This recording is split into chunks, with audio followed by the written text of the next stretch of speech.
Hi. So today I want to talk to you about this concept that has been going around, and it's been really on my mind today, and want to, and it's this concept of emotional unavailability, and I want to clarify my thoughts around this, and just talk about what I feel like are some of the realities of this concept of emotional unavailability. Um, It seems to me that there is a lot of stigma around this term, and people use this concept as a reason why a relationship didn't work. Someone was emotionally unavailable. But when you say that term, like, what does that actually mean? And so I've been thinking about that quite a bit because it does have quite a negative connotation, and I feel like that is really unfair for a lot of the emotional states of people that I call really close friends, that I have close association with, that I believe are beautiful people. Some might call them emotionally unavailable, but I don't think that's right. So, and even if it's correct, I just want to talk about the specifics of what that means, and maybe dispel some myths around this concept of emotional unavailability and its negative connotation. So, I've been thinking about this, and to me, there are four kinds of what I would call emotional unavailability. So, there is what I call emotional transition, people that are emotionally exhausted. There is people with an avoidant attachment system, and people that are dealing with emotional trauma. Now, there's also what I would say a fifth category that I'm not going to talk about, but I want to acknowledge, and that's the people that are emotionally unavailable because of really cool things like narcissism or being a psychopath. That's a separate issue that I don't want to talk about right now. I want to focus on, because those people truly are toxic and need to get out of your life. But there are these other four categories that I want to talk about that I really want to dispel some myths around, because they could be classified as emotionally unavailable, but really it's a lot of people just trying to do the best that they can with what they have. So let's talk about those four categories. The first one is emotional transition. These are people that are going through big changes in their life. And it could be a variety of things. It could be divorce. It could be the end of a long relationship. It could be changing jobs, moving, um, anything like that. And it could be, the death of a loved one. Anything where um, the the emotional foundation of a person has changed for one reason or another, and it could be any number of reasons, but they are find themselves in a state where they are just emotionally unstable. Things have changed such that they need to rebuild their emotional foundation, especially after a divorce, after some of these events that happen in people's lives. People really need to take some time and reestablish themselves, reconnect with themselves, and work through a whole series of emotions that often accompany these, whether it be stress, whether it be grief. These are folks that need to rebuild their foundation before they try to put a relationship back on top of that. You know what I mean? And what I failed to mention at the beginning, before I dove into these four areas, is that none of these four areas are bad. I want to be perfectly clear about that. None of these are bad. They are just states of emotion. 0% bad. Okay. Okay. So emotional transition. We talked about that. Emotional exhaustion. These are people that are just emotionally tapped a lot of times. And this can happen for a variety of reasons. Some people just have a lower capacity for emotion, and that's fine.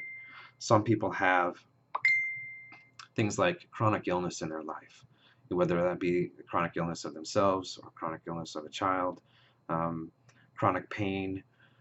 There's a lot of things that can just be emotionally taxing on someone on a consistent and constant basis. Um, Again, this is not bad. Does it make it difficult to enter into a romantic relationship? Absolutely, right? Because so much you find that people find that so much of their time and energy is spent dealing with these constant emotionally taxing circumstances in their life that then they have, by the time when they finish dealing with that, then they have, their life, their own self that they're trying to care for, and then there's oftentimes very little time for a romantic relationship left at the end. And if they try to force the romantic relationship and spend time on it without, then they're robbing. I don't want to use that phrase. Anyway, it becomes unbalanced, right? If they take away the time that they spend on the emotionally exhausting circumstance to feed a relationship, eventually that other circumstance will catch up to them and become overwhelming. And while they may have initially entered into a romantic relationship, they have to back out because they have to refocus and reprioritize on this other thing. It's just emotionally exhaustive. It's very similar to the spoons theory that you only have so much emotional capacity in a day. And if you're spending a lot of your energy on a particular circumstance, you don't have much time for a romantic relationship, despite how much you might want one. Okay, the next one is avoidant attachment. And this comes straight from the attachment theory concepts in adult attachment. And I'm going to just explain this with an analogy. Different people have different needs and capacities for emotions, and they have different intimacy needs. Some people, and if you think of it as people have a bucket um, that they need filled with a certain amount of emotional connection and intimacy, emotional needs and things. Some people have a large bucket, like a pretty big bucket, and they need it, and it takes quite a bit to fill them. And once they do get filled, they're satisfied. But they get worried when their bucket starts to empty. And so, but as long as you're keeping it filled, they're fine. But then you have avoidant folks, and they have a bucket too. It's just that it's very small. And that's not a bad bucket. It's just the size of their bucket. And it's more like like some people have a giant barrel. Maybe they just have a little teacup, and it doesn't take much to fill it, but they still want it to be filled. They still have a desire for intimacy. They still have a desire for emotional connection. It just doesn't take much to fill. And they get upset. They get worried when the teacup is overflowing. So if you come in and they have a teacup, and that's their emotional needs and intimacy needs, and you come in with a spray hose and you're all hosing them down with love and affection and intimacy, it's too much for them. Of course they're gonna take that teacup and pull it away because they don't need a fire hose worth of water in their teacup. They just need it filled. In fact, they need it filled with hot, warm water that's just right for them, that they can take their little tea bag and put in there, and they can drink that, and it's perfect for them. And that's the key. It's perfect for them.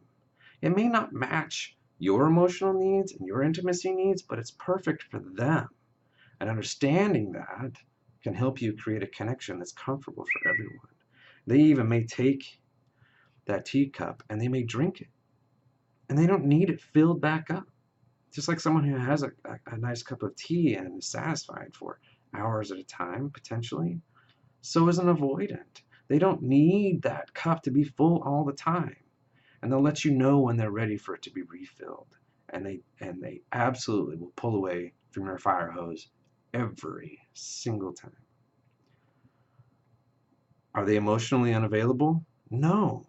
They just have different emotional needs than maybe you or I. Okay? It's not bad. It's just who they are. And it's about recognizing those differences and be able to adjust to them and have their needs met in a way that's comfortable for them. The last is emotional trauma. This one's pretty self-explanatory. These are folks that are suffering from a severe emotional event. They have emotional triggers that take them into, whether it's PTSD or even just triggers that trigger intense emotions. They're dealing with a lot. Again, it's difficult to build a relationship when you're dealing with a lot of trauma. Your energy is divided. You can be there's triggers all around that can be triggered by a romantic partner, and dealing with those traumas is an important component of healing.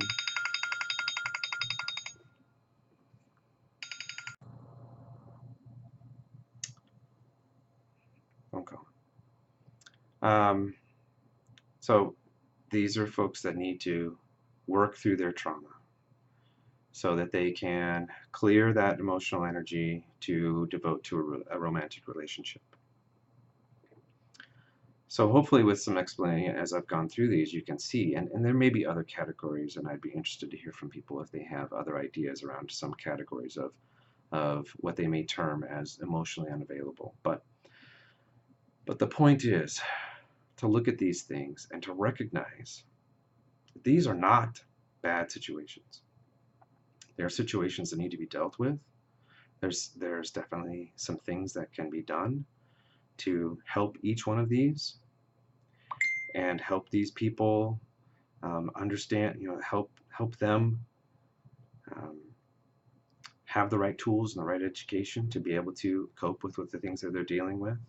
And that's the key of it. But it's not bad. These emotionally unavailability, I think, is a term that we need to get rid of. We need to understand that people are dealing with emotions as the best they can. And unfortunately, we live in a society that has not equipped a lot of people with the understanding, the education, and the tools that they need to be able to adequately deal with their emotions on a regular basis. And to me, that's what all of these folks need. If you're emotionally exhausted, if you had a greater understanding of how your emotions work, and you had more tools at your availability, so that you could more efficiently process your emotions as they came across to you, you would have more energy to expend on yourself, which would then you would have more energy to expend on a romantic relationship.